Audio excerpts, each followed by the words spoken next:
So, this is an introduction to the genre of science fiction. I'm gonna try and get to the heart of the genre, not just pointing out elements, but really investigating why we use science fiction to tell stories and why it's such a powerful genre to use. I think it would be helpful. We'll start with the definition. Isaac Asimov, one of the most famous sci fi authors, said that science fiction can be defined as the branch of literature which deals with the reaction of human beings to changes in science and technology. Now, I think this is a handy definition because it outlines the main themes of science fiction. We've got science, technology, and, importantly, their relationship with human beings. So science fiction is kind of a posing of the question, what if? Building a story out of the various futures that are possible with the directions of human science and technology. So these futures can be many things, but commonly they are in dystopian settings or settings in societies after they've collapsed. This collapse can come in many forms, but like common ones would be environmental disaster, war, famine, pandemic, robot army uprisings, and heaps more.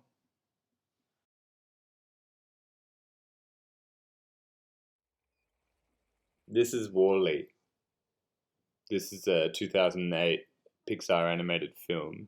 It's kind of more environmental collapse than robot uprising. But Wall-E here, it's a single robot given the task of repairing a world made uninhabitable by pollution. Check out the settings. See the towers of trash, the human garbage littering the city, the abandoned trucks, the abandoned buildings, the complete absence of humans.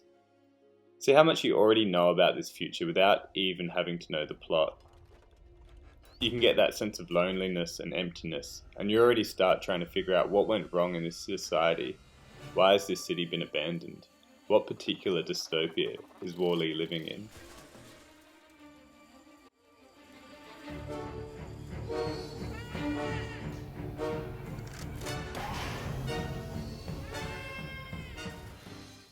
These dystopias can be small or large scale, deep in the future or in the very near future.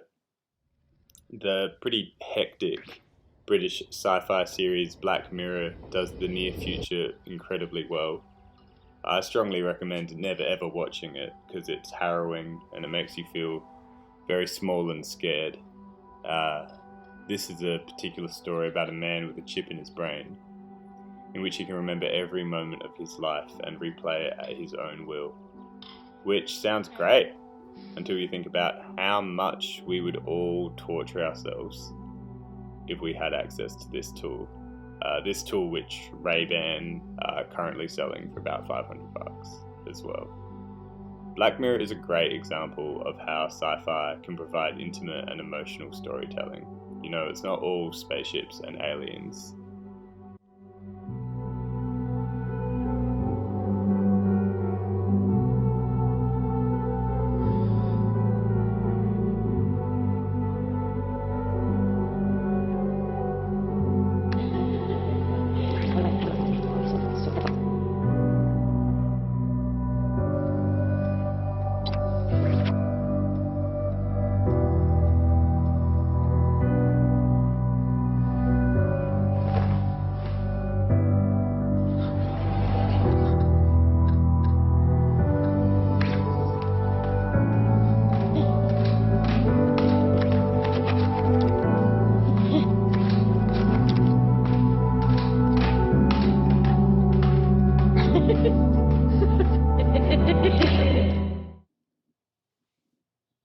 So there's a lot of dystopia in the future. I might hear you ask, where are all the utopias at? Well, there aren't many, because science fiction isn't just an experiment with where technology is headed, but also where humans are headed. It's a complex genre, and it often deals with the unintended consequences of good technological advances, and the ways in which human nature will be able to survive these changes. For example, cars are good, They're fast, they get us from A to B, but they also take up public space, they damage communities, they pump CO2 into the air. Good science fiction tells both sides of the story, about how robots might save people from having no work in factories, but also about how these people now don't have any jobs.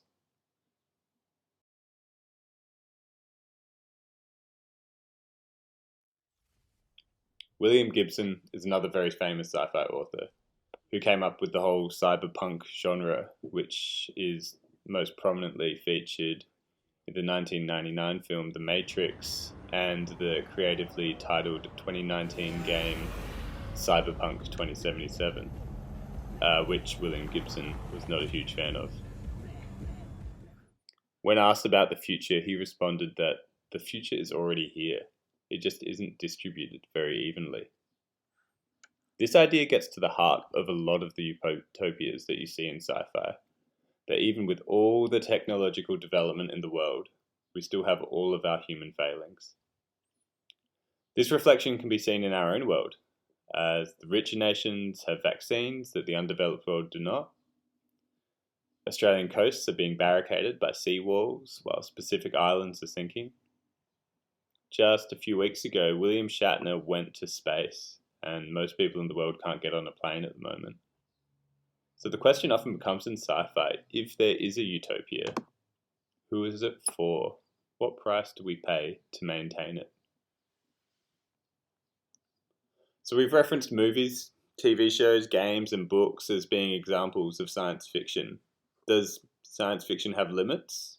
Can this approach of taking technology, scientific principles, and human nature arrive at different artistic expressions? Yep, it sure can. One of the coolest expressions of sci-fi is in the way that historically disadvantaged people have used it to imagine themselves into the future, often to a place where their culture is celebrated. The movement of Afrofuturism is a great example of this. A movement which you can find in books and comics like Black Panther, but which is perhaps most alive in the music of black artists. Janelle Monáe's 2017 concept album, Dirty Computer, uses androids as a metaphor for black and racial minorities in the future, drawing parallels between the ways in which cultures have been erased in the past and the rebooting of computer drive.